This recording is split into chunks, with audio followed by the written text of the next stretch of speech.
Alors voici un exemple de démonstration pour montrer qu'une suite est bornée. On donne une suite UN qui est définie par son premier terme et par une relation de récurrence du style UN plus 1 égale f de UN qui fait intervenir une fonction. La fonction f de x est 2 sur 3 moins x. On admet, sinon il faudrait le démontrer, mais là on admet que la fonction f est croissante sur l'intervalle 0,3. Et il faut démontrer que UN est borné par 1 et par 2. Alors borné par 1 et par 2, ça veut dire minoré par 1 et majoré par 2. Alors, il faut commencer par transformer cet énoncé, qui est en français, sous la forme d'un énoncé mathématique. Mais cette phrase, UN borné par 1 et 2, ça signifie la propriété suivante, que UN est entre 1 et 2 pour tout n appartenant à n. Et c'est ce qu'il faut démontrer. Donc cette propriété-là, on va l'appeler P de n. Et on va démontrer qu'elle est vraie.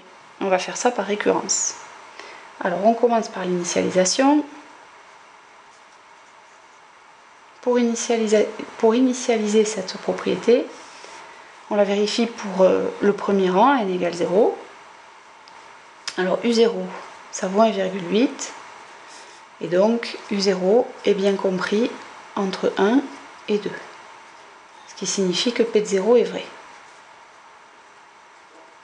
Pour l'hérédité,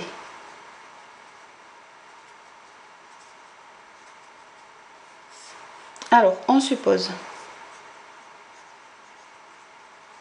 que la propriété P est vraie pour un certain rang K, PK vrai, c'est-à-dire,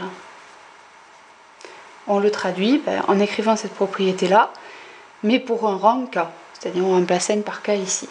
Donc ça nous donne 1 inférieur ou égal à UK, inférieur ou égal à 2. Ça, c'est notre hypothèse de récurrence. Et maintenant, on démontre que PK plus 1, que P2K plus 1 est vrai aussi.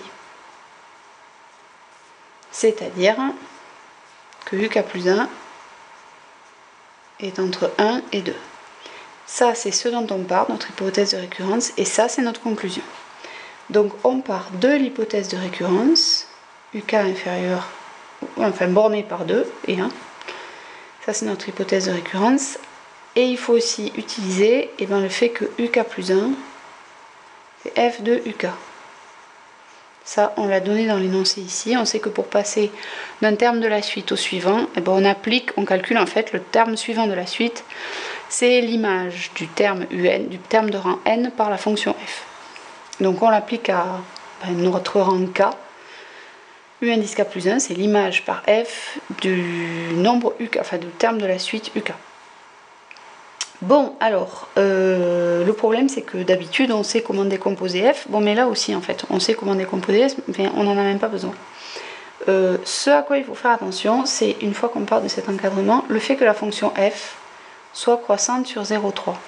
Et dire qu'une fonction est croissante, ça veut dire que si on prend des nombres rangés dans un certain ordre, et qu'on leur applique la fonction f de 1, f de UK et f de 2, on obtient trois nouveaux nombres. On a appliqué à 1, à UK et à 2 ces nombres-là. Et bien notre fonction, étant donné qu'elle est croissante, elle ne change pas le sens des inégalités. C'est-à-dire trois nombres, ou deux nombres, c'est pareil, rangés dans un certain sens, lorsqu'on leur applique une fonction croissante, ils restent classés dans le même sens, dans le même ordre. Donc ici, on a le même sens. Bon, et si on calcule f de 1, alors évidemment, après, il faut faire un petit calcul. f de 1, c'est 2 sur 3 moins 1, c'est-à-dire 1, au miracle. Et f de 2, c'est 2 sur 3 moins 2, c'est-à-dire 2. Génial, c'est trop fort, ça marche. Et donc finalement, 1 est entre UK plus 1 et 2. Et voilà, on a démontré que P de K plus 1 était vrai. Et après, il nous reste à conclure, je ne l'écris pas parce que j'ai pas la place, j'ai une feuille trop petite.